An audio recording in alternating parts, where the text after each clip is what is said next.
हरिओम प्रिय दर्शकों, यदि आपकी तुला राशि या तुला लग्न है तो ये वीडियो आपके लिए है। और इस वीडियो में हम जानने वाले हैं कि अब रास्ता एक रहने वाला है और मंजिल दो 30 अप्रैल 2026 से। क्यों ऐसा होने वाला है, क्या ग्रहस्थिति है, इसका क्या प्रभाव होगा, ये सभी कुछ जानेंगे समझेंगे। प्रिय दर्शकों, 30 अप्रैल को ग्रहों के युवराज बुध का राशि परिवर्तन होने जा रहा है। यह राशि परिवर्तन मेष राशि पर होगा।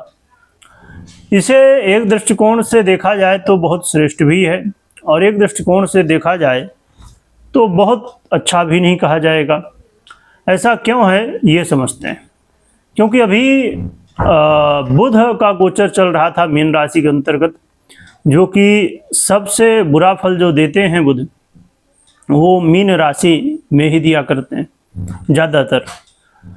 और अब मेष में आ गए हैं तो ये भी बहुत श्रेष्ठ राशि इनके लिए नहीं है, पर एटलीस्ट ये है कि ये मीन राशि से बाहर हो गए हैं, ये अच्छी बात है।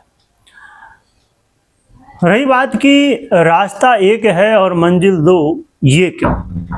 ये इसलिए कि बुध का गोचर काल मेष में ही रहेगा और बुध ही हैं, एक ग्रह हैं और ये मेष राशि है।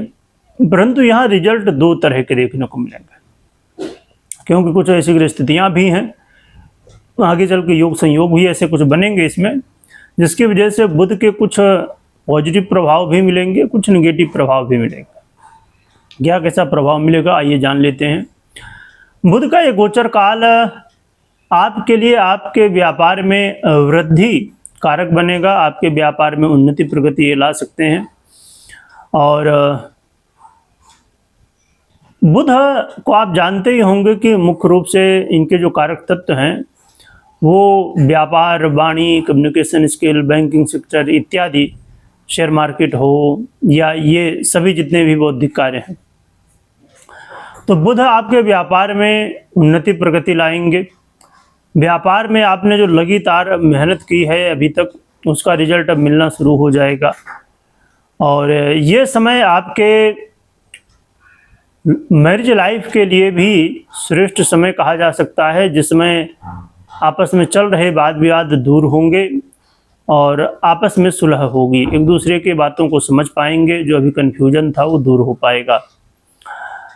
इसके अलावा बुध का ये गोचर काल आपके जीवन में यदि किसी तरह ऐसा लग रहा था कि आपका व्यापार आप चाहते हैं कि एक जगह से दूसरी जगह और बढ़ाया जाए, यानी कि किसी एक प्रदेश में दूसरे प्रदेश में करना है, या एक जगह आपकी दुकान है या व्यापार है दूसरे जगह भी करना है, या लंबे दूरी में विदेशों में करना है, बढ़ाना है व्यापार को, या विदेशों से पहले से ही आप जुड़े हुए हैं, व्यापार करते हैं और समस्याएं आ रही थी, तब ये समस्याएं धीरे धीरे दूर होती हुई दिखाई देंगी। तो काफ़ी अच्छा प्रभाव बुध का देखने को मिलेगा। इसका प्रभाव आपके निर्णय में भी पड़ेगा। आपके जो निर्णय हैं उनमें अब काफ़ी ज़्यादा सुधार और उसकी वजह से जीवन में हर एक क्षेत्र में पॉजिटिव प्रभाव देखने को मिलेगा।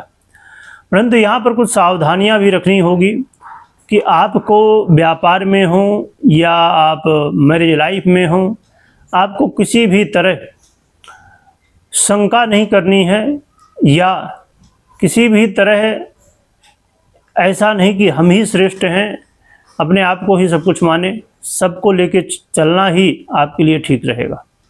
मिलजुल के चलना आपके हित में रहेगा। यदि अहम की भावना यहाँ पर आ गई तो फिर समस्याएं। दूसरी बात, किसी को कुछ कोई बात कह रहे हैं, बोल रहे हैं, कोई निर्णय ले रहे हैं, कुछ भी कर रहे हैं, वहाँ पर जल्दबाजी किसी भी तरह आपको नहीं करनी चाहिए, क्योंकि जल्दबाजी करेंगे इससे यहाँ पर गलतियाँ होंगी, गलत निर्णय होंगे, गलत शब्दों का प्रयोग होगा और फिर इससे अन्य कई क्षेत्रों में प्रभाव देखने को मिलेगा। ये समय व्यापार के वृद्धि के लिए तो बहुत अच्छा है, परंतु यात्राओं में सावधानी आपको बरतनी चाहिए। और पार्टनरशिप में खासकर व्यापार कर रहे हैं तो जैसे मैंने कहा कि एक तो विश्वास रखना और फिर सूझबूझ के साथ ही कोई भी बात को करना चाहिए। तो इन बातों का आपको ध्यान विशेष रूप से रखना चाहिए। अब हम जान लेते हैं कि क्या उपाय करें। तो आप उपाय के रूप में बुध यंत्र को अपने घर में, व्यापार प्रतिष्ठान में, ऑफिस इत्यादि में रख सकते हैं और फिर आराधना कर सकते हैं। इसके अलावा आप भगवान विष्णु की आराधना कर सकते हैं, इससे भी कल्याण होगा। तो ये उपाय करें।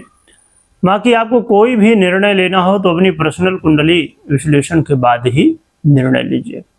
वीडियो देखने के लिए बहुत बहुत धन्यवाद।